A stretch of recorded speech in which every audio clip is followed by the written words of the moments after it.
Good morning student, welcome to my channel. बच्चों, आपको याद होगा कि पिछली कक्षा में हमने दिल्ली सल्तनत के बारे में चर्चा की थी। हमने देखा था कि 1192 में तराइन का दूसरा युद्ध पृथ्वीराज चौहान और मोहम्मद गोरी के बीच में लड़ा गया और इस युद्ध में पृथ्वीराज चौहान की हार हुई। पृथ्वीराज चौहान की हार के बाद मोहम्मद गोरी ने भारत में एक शासन की स्थापना की जिसे दिल्ली सल्तनत के नाम से जाना जाता है, लेकिन वास्तविक रूप से इस वंश की शुरुआत गुलाम वंश के हाथों में हुई। गुलाम वंश के बारे में हम चर्चा करेंगे। उससे पहले हम ये देखते हैं कि मोहम्मद गोरी के अपनी कोई औलाद नहीं थी। उसकी सेना में 4 प्रमुख सेनापति थे जिनका नाम था कुबाचा, यालदोज, कुतुबुद्दीन ऐबक और बख्तियार खिलजी। कुछ समय भारत में रहने के बाद मोहम्मद गोरी ने अपनी सभी सेनापतियों से कहा कि चलो वापस चलते हैं, लेकिन सेनापतियों ने कहा कि सर, अगर आप हमें आज्ञा दे तो हम यहाँ रह जाते हैं और जो भी यहाँ से कमाएंगे आपके पास भेज दिया जाएगा। तो मोहम्मद गोरी वापस लौट गया और रास्ते में खोखरों के हाथों मारा गया। उसकी डेथ के बाद अब भारत में 4 बड़े जो सेनापति थे ये बच गए, लेकिन इनमें से किसी ने भी अपने आप को सुल्तान घोषित नहीं किया, क्योंकि सुल्तान घोषित करने का मीनिंग ये था कि बाकी तीनों से बैर लेना। आइए इस पे सबसे पहले बात करते हैं बख्तियार खिलजी की। बख्तियार खिलजी ने सबसे पहला जो हमला किया वो बंगाल पर किया। बंगाल उस समय सेन वंश के हाथों में था और लक्ष्मण सेन वहां के शासक थे। लक्ष्मण सेन काफी वीर थे। आपको यह थोड़ा सा याद रखना है कि जब उनको पता चला कि बख्तियार खिलजी ने हमला किया है, वो अपनी खिड़की से कूदे और भाग गए।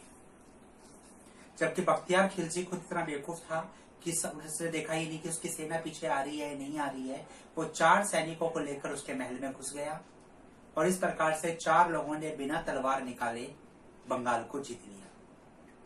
जब लक्ष्मण सेन काफी आगे निकल गया तो देखा तो पीछे कोई सेना ही नहीं है, तो आधे बंगाल पर लक्ष्मण सेन का कब्जा रहा और आधे बंगाल पर बख्तियार खिलजी का अधिकार क्षेत्र हो गया। बच्चों, आपको याद रखना है उस समय जो बंगाल का क्षेत्र था वो बिहार तक फैला हुआ था और उस समय वहां पर एक बड़ी प्रसिद्ध यूनिवर्सिटी थी, नालंदा यूनिवर्सिटी, जिसमें बख्तियार खिलजी ने आग लगा दी। आपने कई बार सुना होगा नालंदा यूनिवर्सिटी की आग, तो ये बख्तियार खिलजी ने लगाई थी। इसके अलावा आपको याद रखना है इसने अगला हमला हिमाचल के तराई क्षेत्रों पर किया, वहां पर ये मारा गया। आइए बात करते हैं कुबाचा, यालदोज और कुतुबुद्दीन ऐबक के बारे में। कुतुबुद्दीन ऐबक जानता था कि अगर वो खुद को दिल्ली का सुल्तान घोषित करेगा तो उसे कुबाचा और यालदोज का सामना करना पड़ेगा।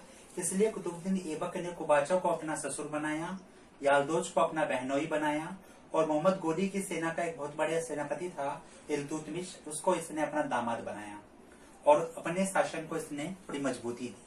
कुतुबुद्दीन ऐबक ने सुल्तान की उपाधि धारण न करके सिपह सलार की उपाधि धारण की। साथ में आपको याद रखना है कि कुतुबुद्दीन ऐबक को लाख बख्श कहा जाता है, अर्थात लाखों का दान देने वाला। कुतुबुद्दीन ऐबक ने अपनी राजधानी लाहौर को बनाया। इसके अलावा इसने दिल्ली में कुव्वतुल इस्लाम मस्जिद की स्थापना की। बच्चों, ये क्वेश्चन आपको कई बार एग्जाम में देखने को मिलेगा कि दिल्ली में कुव्वतुल इस्लाम मस्जिद की स्थापना किसने की, तो आपका आंसर होगा कुतुबुद्दीन ऐबक। इसके अलावा इसने कुतुब मीनार का निर्माण शुरू कराया, लेकिन ये इसे पूरा नहीं करा पाए। कुतुब मीनार का निर्माण इन्होंने एक सूफी संत थे कुतुबुद्दीन बख्तियार काकी, उनके नाम से शुरू कराया था। अक्सर बच्चों को लगता है कि कुतुबुद्दीन ऐबक के नाम पर ही कुतुब मीनार बना है, जो कि गलत है। साथ में आपको याद रखना है कि आप कभी अजमेर जाएंगे तो वहां की सबसे बेहतरीन इमारत है 2.5 दिन का झोपड़ा, ये भी कुतुबुद्दीन ऐबक ने बनवाया था। आइए बात करते हैं, जब कुतुबुद्दीन ऐबक की चौगान खिलते समय घोड़े से गिरकर मृत्यु हो गई तो उसके बाद इल्तुतमिश जो थे वो दिल्ली के सुल्तान बने। इल्तुतमिश को दिल्ली का वैधानिक सुल्तान कहा जाता है, गुलाम वंश का वास्तविक संस्थापक कहा जाता है। इसके अलावा दिल्ली को उन्होंने लाहौर के स्थान पर राजधानी बनाया। एकता प्रणाली की शुरुआत की। बच्चों, एकता प्रणाली एक ऐसी प्रणाली थी जिसमें सैनिकों को नगद वेतन की जगह एक जमीन दी जाती थी जिससे वो कर वसूलने का अधिकार रखते थे। इसके अलावा तुर्कानी चहलगानी की स्थापना की। ये 40 सेनापतियों का एक समूह था। ये जो सेना तुर्कानी चहलगानी था उसके निर्माण करने की जो मेन वजह थी वो ये थी कि उस काल में मंगोल काफी अटैक बार बार कर रहे थे। इसके अलावा आपको याद रखना है चांदी का टंका और तांबे का जीतल, ये 2 प्रमुख सिक्के हैं जिसे इल्तुतमिश ने जारी किया है। इसके अलावा टकसाल पर नाम लिखने की जो परंपरा है वो भी इल्तुतमिश की देन है। बगदाद के खलीफा से इल्तुतमिश ने मंसूर प्राप्त किया था, पर जो मंसूर को सनद पत्र भी कहते हैं। जो इस्लाम में एक प्रोसेस है कि अगर आप शासक बनना चाहते हैं तो आपको पहले खलीफा से मंसूर लेना होगा। मैं बच्चों आपको थोड़ा सा यहाँ क्लियर कर देता हूँ कि सुल्तान और बादशाह शब्द में थोड़ा सा अंतर है। वह व्यक्ति जो खलीफा को मानता है, खलीफा को मान्यता देता है, वो सुल्तान कहलाता है, जबकि जो खलीफा को मान्यता नहीं देता उसे बादशाह कहा जाता है। तो आपको याद रखना है कि जो मुगल काल में आपको मिलेंगे वो बादशाह कहलाएंगे, जबकि पूरे सल्तनत काल में जो आपको मिलेंगे वो सुल्तान कहलाएंगे। तो इल्तुतमिश ने बगदाद के खलीफा से मंसूर प्राप्त किया था। इल्तुतमिश को गुम्बद निर्माण का पिता भी कहा जाता है। आपने सुल्तानगढ़ी के मकबरे का नाम सुना होगा। ये गुम्बद वाला भारत का पहला मकबरा है जो कि इल्तुतमिश के काल में बनाया गया, इल्तुतमिश के द्वारा बनवाया गया। इसके अलावा आपको याद रखना है, इल्तुतमिश ने अपने बेटे के स्थान पर अपनी बेटी रजिया सुल्तान को अपना उत्तराधिकारी घोषित किया।